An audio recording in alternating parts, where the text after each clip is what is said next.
Assalamualaikum warahmatullahi wabarakatuh. Semangat pagi, kita bisa luar biasa. Perkenalkan, nama saya Eko Setiawan, NRP 82110060 dari UTZ Sanga-Sanga.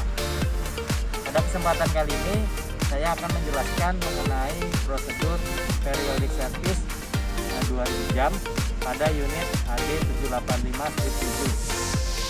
Sebelum kita melakukan pekerjaan servis, ada beberapa hal yang harus kita persiapkan, yaitu seperti peralatan, toolbox, lalu juga ada sampel seperti scale dan vacuum pump untuk mengambil sampel oil pada unit.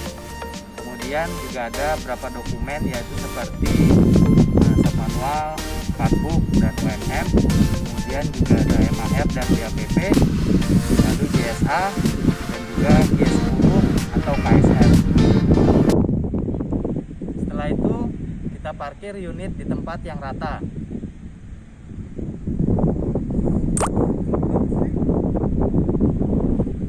Lalu kita pasang wheel choke pada roda depan dan roda belakang.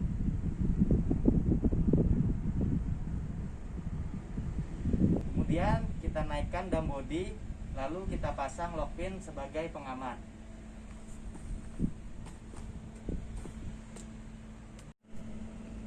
Kemudian kita gelar terpal pada bagian depan, tengah, dan belakang unit untuk mengantisipasi ceceran oli, serta kita siapkan tampungan untuk menampung oli yang akan kita ganti nanti. Setelah itu kita lakukan isolasi energi yang terdapat pada unit tersebut dengan cara mengoffkan mesin motor yang terdapat di unit. Lalu kita pasang set off sebagai safety pada saat kita melakukan pekerjaan. Setelah unit terparkir dalam keadaan aman, lalu kita melakukan pembagian zona periodic service untuk HD 785/7, di mana pada HD 785/7 terbagi menjadi 5 zona, yaitu left set zona 1, upper set zona 2, right set zona 3, center set zona 4, dan rear set zona 5. Masuk ke zona pertama, yaitu bagian kiri unit, meliputi pengambilan oil sample engine melalui dipstick engine oil level. Setelah itu kita lakukan pergantian engine oil dengan cara membuka hose valve, kemudian kita kendorkan valve-nya, lalu kita drain sampai engine oil habis. Lalu kita tutup kembali dan kita kencangkan sesuai torque-nya, dan kita pasang kembali hose valve yang ada di drain plug engine oil. Selanjutnya kita lakukan pembersihan pada water separator. Kemudian kita lakukan pergantian main fuel filter sebanyak 2 pieces dan preview filter sebanyak 1 pieces. Lalu kita juga mengecek kekencangan kabel pada terminal starting motor. Kemudian kita lakukan pengecekan level suspensi sebelah kiri, dan juga kita pastikan greasing pada pinnya.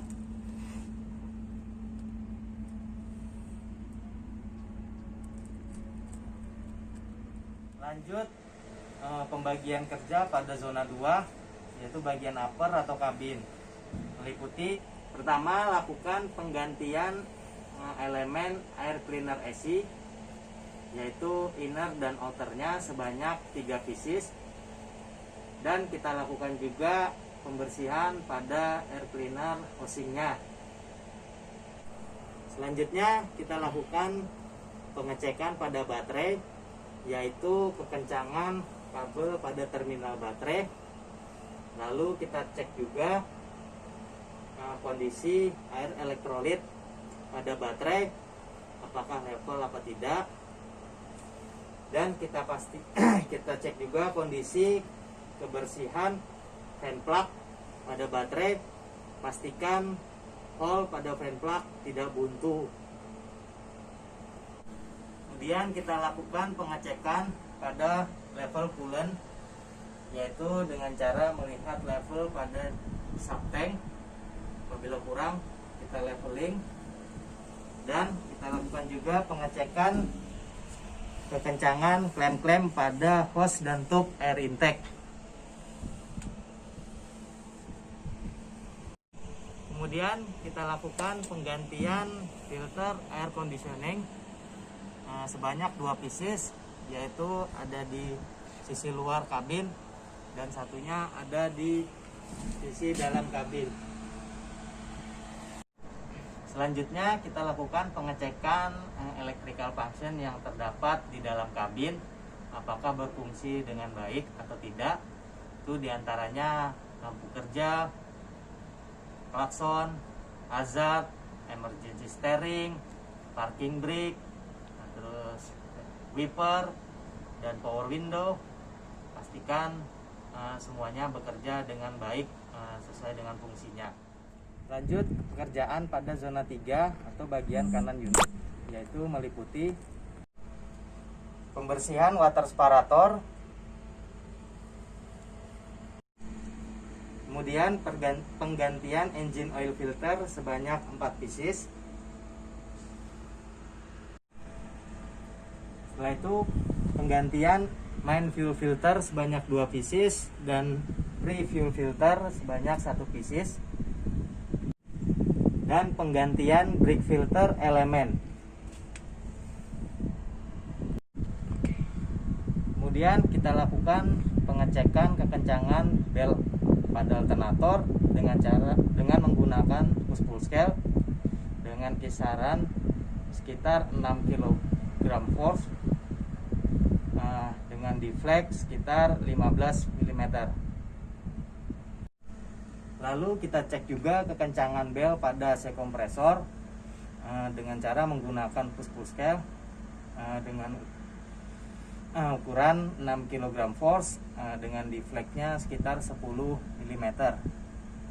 Kemudian kita lakukan pengecekan pada water pump apakah ada kebocoran, dan kita juga cek pada lubang penduga, kita pastikan tidak buntu terhadap kotoran.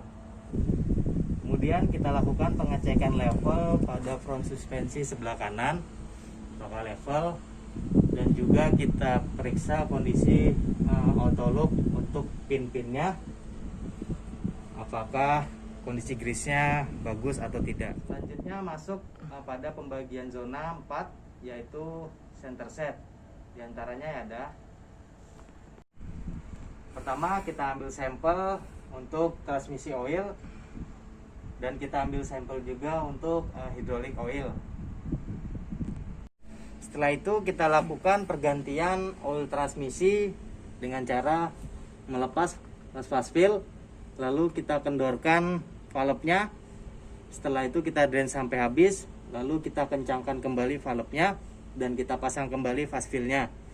Untuk oil transmisi kita refill sebanyak 210 liter. Dan kita bersihkan juga transmisi strainer pada tanknya.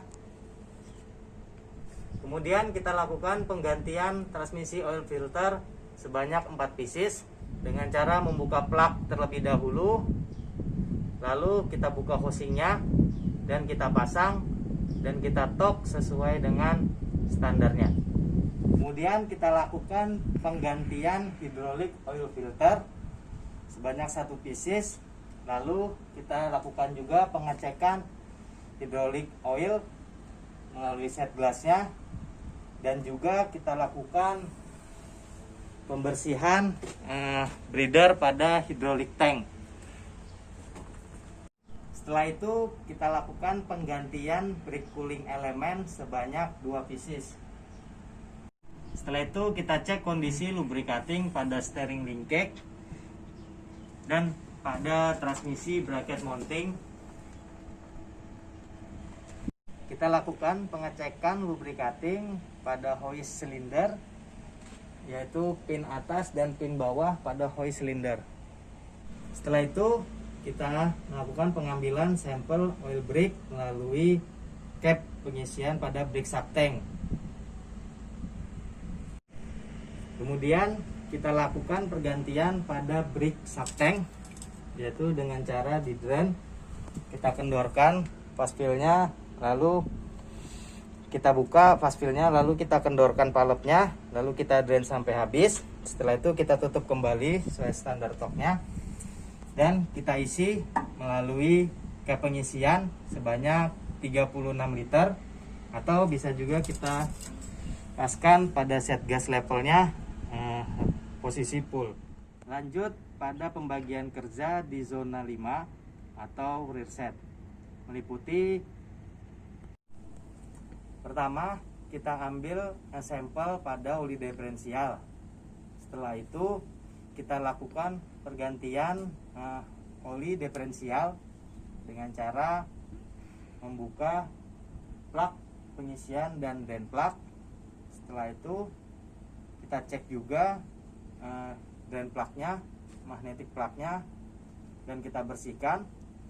Kemudian kita pasang kembali, lalu kita isi oli diferensial sebanyak 130 liter, dan kita pasang plak pengisian, kita kencangkan dan tork sesuai standarnya. Lalu kita cek juga kondisi breather pada diferensial, kita bersihkan atau kita ganti. Setelah itu kita lakukan pengecekan kebocoran floating seal pada brake kanan dan kiri dengan cara membuka plak yang terdapat pada tank di bagian belakang brake. Kemudian kita lakukan pengecekan level rear suspensi kanan dan kiri dengan standar ukuran sekitar 189 sampai 209 mm. Apabila kurang, kita lakukan pengejasan dengan mengisi nitrogen.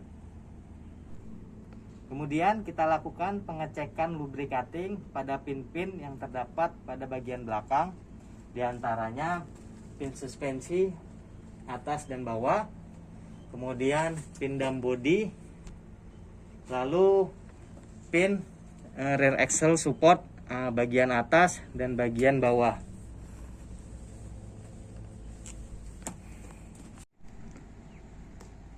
Kemudian kita ambil sampel pada final drape kanan dan kiri. Setelah itu kita lakukan penggantian oil final drape kanan dan kiri dengan cara membuka drain plug dan plug pengisian. Setelah itu kita drain sampai habis, lalu kita cek juga magnetic plug apakah bersih atau tidak.